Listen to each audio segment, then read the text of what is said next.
Assalamualaikum warahmatullahi wabarakatuh. Perkenalkan, kami dari kelompok 1 yang terdiri dari Saadatul Fitriyah, Eka Fitri Rahmadani, dan Aisyah Nirvananda. Di sini kami akan menjelaskan tentang chapter 3 yaitu Family Business Model. Model bisnis keluarga. Pada bab ini, kita akan mengidentifikasi berbagai jenis bisnis keluarga agar dapat memahami bisnis keluarga itu sendiri dengan mengaitkannya dengan jenis tertentu dan bagaimana cara berpikir untuk mempengaruhi bisnis dan mengembangkan bisnis untuk kedepannya. Dengan menggunakan data dalam database FBK, kita dapat menentukan 5 kategori utama usaha keluarga yang berdasarkan kompleksitas dan perkembangan struktural usaha keluarga. Metode pemrosesan statistik ini memungkinkan kami menentukan dengan jelas model bisnis keluarga sebagai berikut. Yang pertama, model kapten. Yang kedua, model kaisar. Yang ketiga, model tim keluarga. Yang keempat, model keluarga profesional. Lalu yang terakhir, model perusahaan. Model kapten. Model kapten ini pada dasarnya adalah usaha kecil dan menengah, mulai dari perusahaan yang sangat kecil atau usaha mikro hingga usaha menengah. Rata-rata usia perusahaan adalah 28 tahun. Namun, usia harapan hidup akan turun secara signifikan setelah usia 20 tahun dan keberadaan perusahaan yang telah berbisnis selama lebih dari 40 tahun akan meningkat. Kompleksitas keluarga juga relatif rendah. Dalam beberapa hal, kompleksitas bisnis yang lebih rendah dapat dibandingkan dengan kompleksitas keluarga yang lebih rendah. Perusahaan berbagi kepemilikan dengan anggota keluarga, terutama pasangannya dan kemudian anak-anaknya. Jadi, angka ini mewakili jumlah pemegang saham terendah di antara 5 kelompok atau rata-rata 2,6 pemegang saham. Ini adalah urusan pendiri, yaitu hasil kerja keras satu orang dan biasanya dapat berlanjut selama orang tersebut memiliki sisa energi. Model kaisar. Model kaisar adalah model yang berbeda. Tingkat kerumitan di rumah dan di bisnis lebih tinggi. Usia rata-rata dari perusahaan-perusahaan ini adalah 41 tahun. Jadi, mereka dipimpin oleh para pendiri yang cukup senior atau oleh generasi kedua yang sangat muda. Kompleksitas keluarga ini tercipta seiring jalannya waktu. Meskipun kekuasaan ini ada di dunia, ada 2 generasi yang bekerja sama untuk memimpin bisnis dan keluarga dari satu orang. Saham tersebut dimiliki oleh beberapa anggota keluarga dari generasi yang berbeda. Jumlah rata-rata pemegang saham adalah 5,1, meskipun mereka mengikuti pemimpin keluarga dan tidak menjalankan kepemilikan. Lalu pada generasi kedua, rata-rata jumlah pemegang saham meningkat menjadi 78%, yaitu 9,1. Tingkat perkembangan struktural sangat mirip dengan model kapten, yang berarti operasi rata-rata bisnis ini serupa. Berhasil atau tidaknya bisnis keluarga terutama bergantung pada kemampuan seorang penguasa dengan kekuatan manajemen yang lebih tinggi. Oleh karena itu, nama modelnya adalah kapten, yang berarti orang yang memerintah bawahannya, dan kaisar yang menjalankan kekuasaan dalam sistem sosial yang luas. Perbedaan kompleksitas antara model kapten dan model kaisar terutama disebabkan oleh 2 faktor, yaitu waktu dan sumber daya pemimpin keluarga. Berlalunya waktu telah menyebabkan peningkatan kompleksitas keluarga, karena model kaisar rata-rata 13 tahun lebih tua dari model kapten. Kompleksitas keluarga lebih tinggi. Pada saat yang sama, kompleksitas pertumbuhan bisnis juga lebih tinggi, karena pertumbuhan membutuhkan waktu, tetapi ini sangat penting karena sumber daya pemimpin. Oleh karena itu, secara rata-rata, kita dapat mengatakan bahwa kaisar lebih kompeten daripada kapten untuk namanya atau lebih memperhatikan pertumbuhan. Family team model atau model tim keluarga.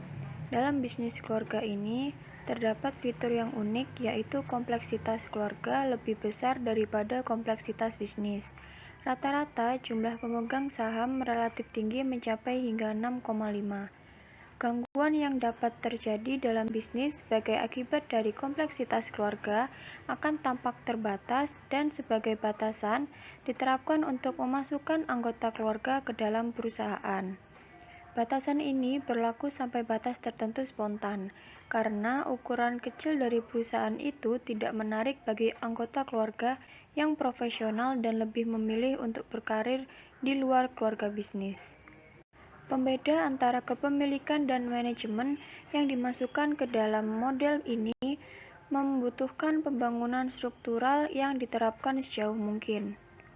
Dibandingkan dengan bisnis satu orang atau biasa disebut model kaisar, daya tersebar lebih merata dan ada perbedaan keluarga atau bisnis yang lebih besar, yang memungkinkan untuk mempertahankan banyak pemegang saham, jauh dari urusan manajemen, dan komunikasi lebih baik dikembangkan. Mengembangkan struktur merupakan solusi valid, tetapi ini akan memerlukan konsumsi sumber daya yang mungkin tidak tersedia dalam model ini, seperti waktu pemimpin, sumber daya ekonomi yang dihabiskan tentang konsultasi, badan tata kelola, dan lain-lain. Jadi, dalam model ini ada dua alternatif utama di masa depan untuk menghindari jatuh ke dalam situasi yang beresiko tinggi. Yang pertama, mendorong perubahan agar memiliki kapasitas untuk mengembangkan struktur yang sesuai. Dan yang kedua, mengurangi kerumitan keluarga dengan mengurangi jumlah pemilik. Professional family model atau model keluarga profesional. Model keluarga profesional memiliki profil kompleksitas terbalik ke tim keluarga. Kompleksitas bisnis secara khusus lebih tinggi daripada kompleksitas keluarga.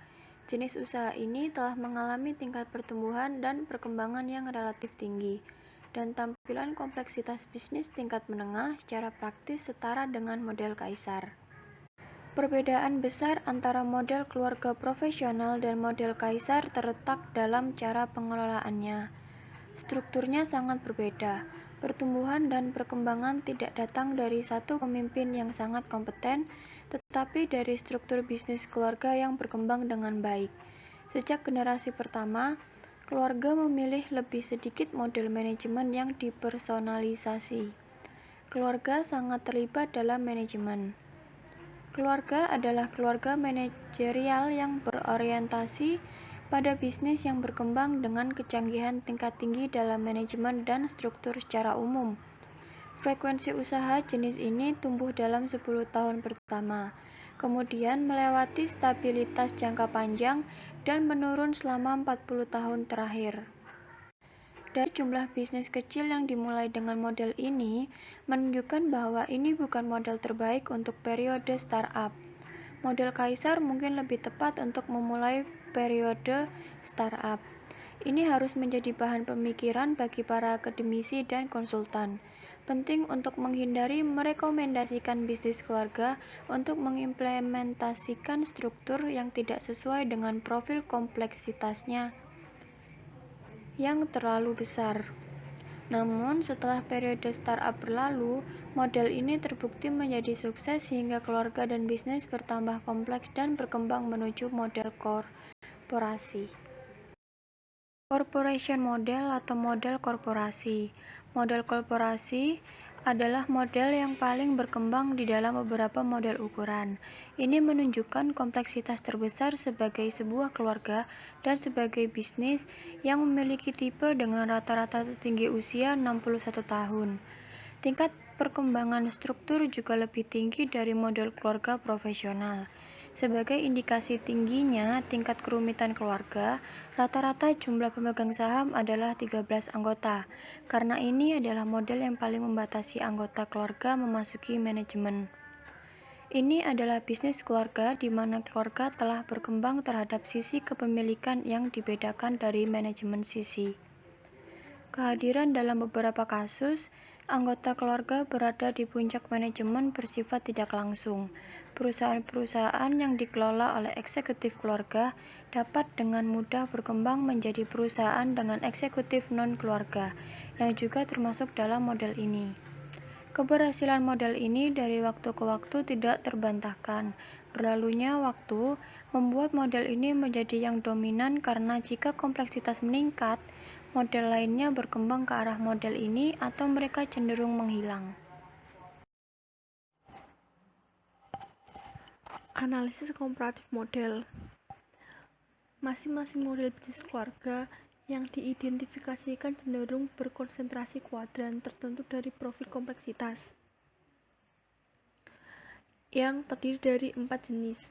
Yang pertama yaitu pemimpin, yang kedua tim keluarga, yang ketiga keluarga profesional, dan yang terakhir model korporasi yang cenderung berkerumunan di 4 kuadran tanpa banyak tumpang tindih. Perilaku model kaisar berbeda karena menempati posisi sentral yang tumpang tindih pada dasarnya dengan model keluarga dan korporasi profesional.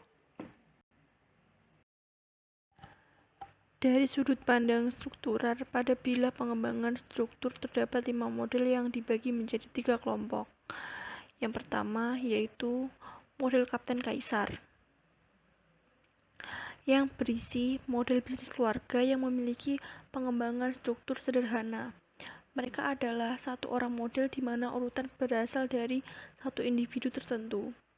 Yang kedua adalah keluarga model tim, dengan pembangunan struktur menengah akan terdiri dari keluarga model tim. Yang ketiga ada model keluarga dan korporasi. Kelompok ketiga akan terdiri dari model-model dengan pengembangan struktural yang sama rumitnya. Meskipun dua berbeda jenis bisnis secara struktural, mereka memiliki penyebut umum dari pengembangan struktural yang tinggi. Tetapi, setiap model menunjukkan cara yang berbeda untuk mendekati bisnis. Yang pertama melakukannya sebagai keluarga pengelola, yang kedua sebagai pemilik keluarga. Pola pikir dan struktur. Bagaimana pikiran mempengaruhi perbuatan? Analisis terhadap berbagai jenis bisnis keluarga membawa kami bertanya pada diri sendiri tentang penyebab adanya berbagai jenis. Kami telah berurusan dengan salah satu penyebab, profil kompleksitas.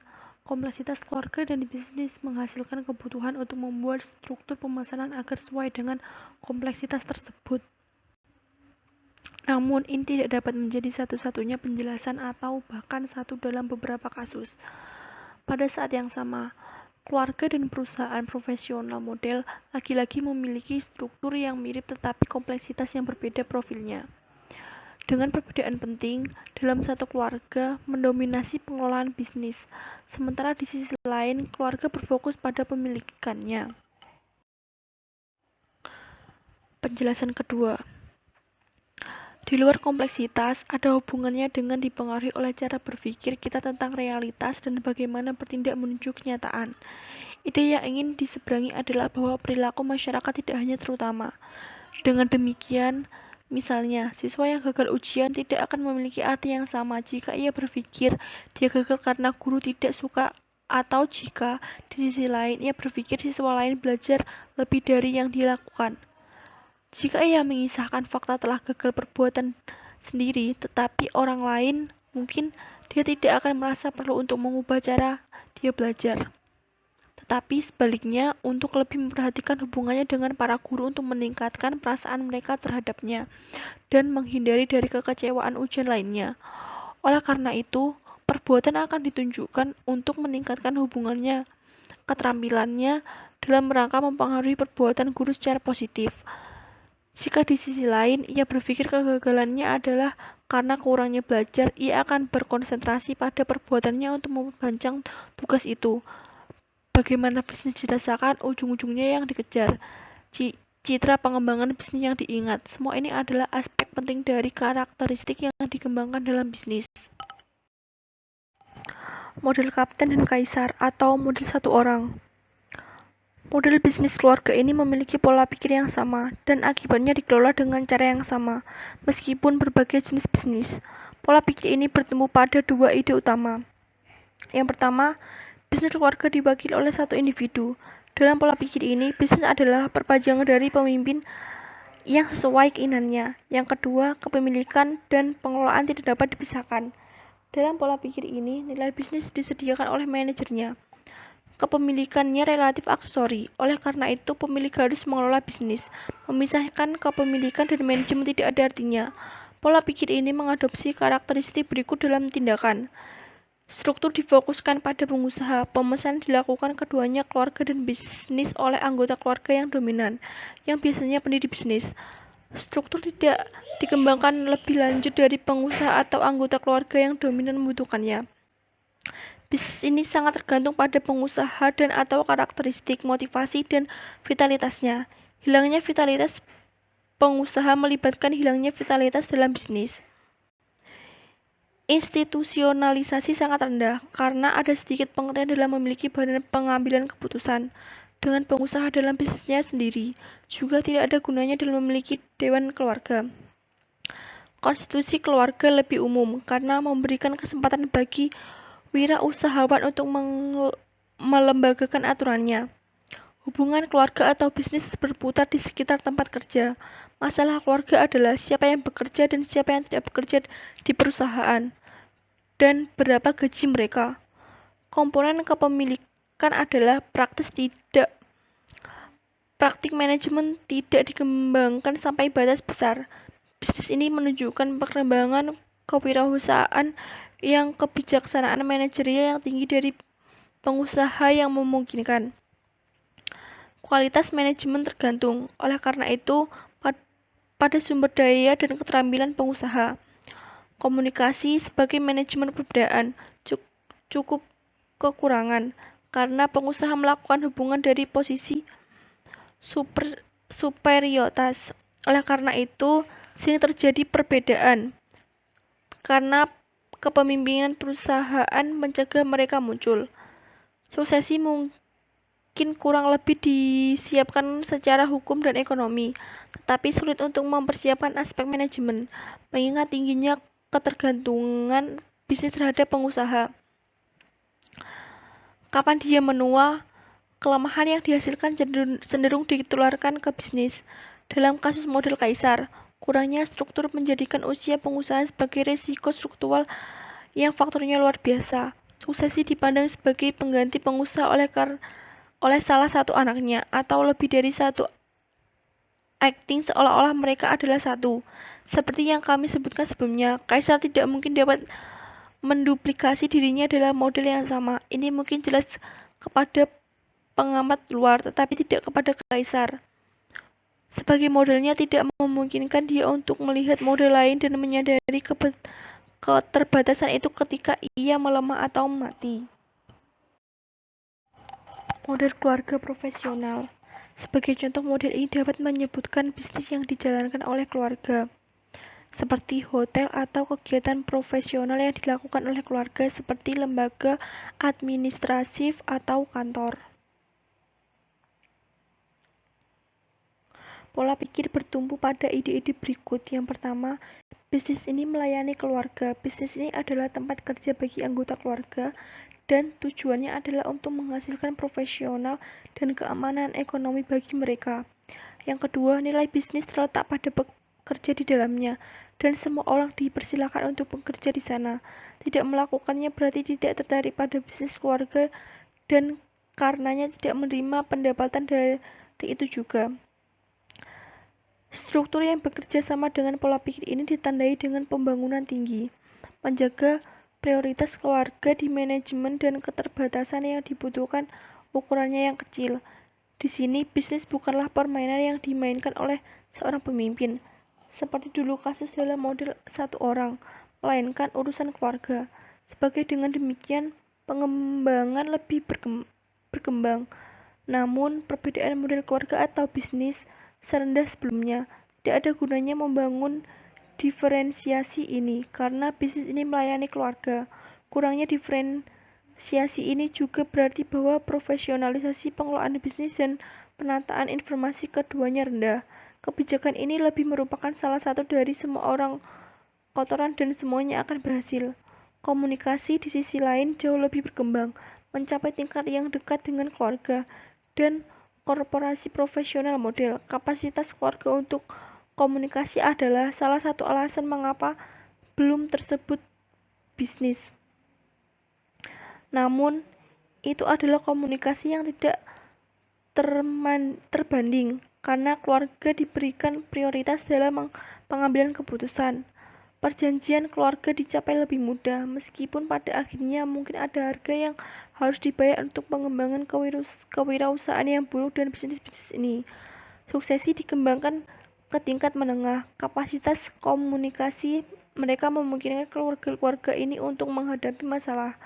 Prioritas yang diberikan kepada keluarga juga memahami hubungan dengan anggota keluarga yang sedang berhasil dan memungkinkan proses dibuat dengan cara yang nyaman bagi keluarga.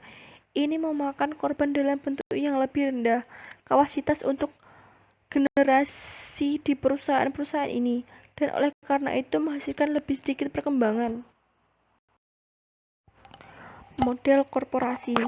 Dalam model korporasi, pola pikirnya adalah pemilik keluarga tidak seperti di model keluarga profesional yang ditemukan pola pikir keluarga pengelola. Artinya, keluarga menganggap dirinya bertanggung jawab atas keberhasilan perusahaan tanpa anggota keluarga harus menduduki jabatan jenderal pengelola. Dengan demikian, general manager adalah karyawan, terlepas dari apakah dia adalah anggota keluarga. Artinya, seseorang yang dibayar oleh pemilik untuk memimpin perusahaan di mana keluarga menginginkan untuk pergi.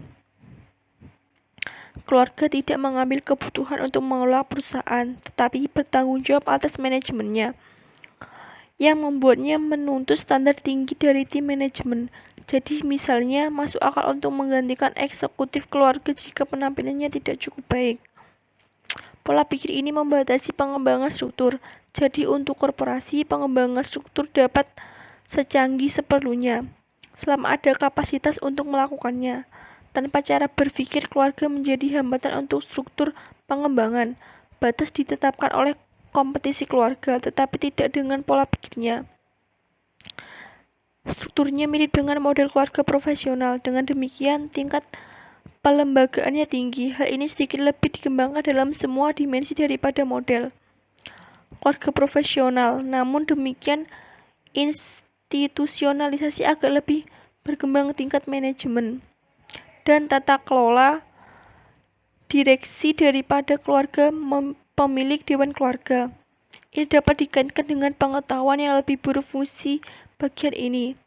Diferensi keluarga atau bisnis dikembangkan dalam semua dimensinya, tetapi terutama dalam pengukuran kepemilikannya. Dalam struktur ini adalah pemilik yang benar-benar memiliki otoritas maksimum. Meskipun mereka akan melakukan dengan baik untuk meningkatkan dewan keluarga, efektivitas untuk menjalankan otoritas itu lebih lengkap. Praktik manajemen berkembang dengan baik seperti komunikasi, meskipun di bagian terakhir lebih banyak perhatian diberikan pada eksplisit pernyataan aturan daripada untuk manajemen perbedaan. Suksesi juga dikembangkan, tetapi kurang begitu di bidang kewirausahaan daripada halnya dengan model keluarga profesional. Tampaknya seolah-olah jarak yang lebih besar dari keluarga dari manajemen mungkin mewakili sesuatu dari hambatan untuk transmisi semangat kewirausahaan. Sekian presentasi dari kelompok kami. Kurang lebihnya mohon maaf. Wassalamualaikum warahmatullahi wabarakatuh.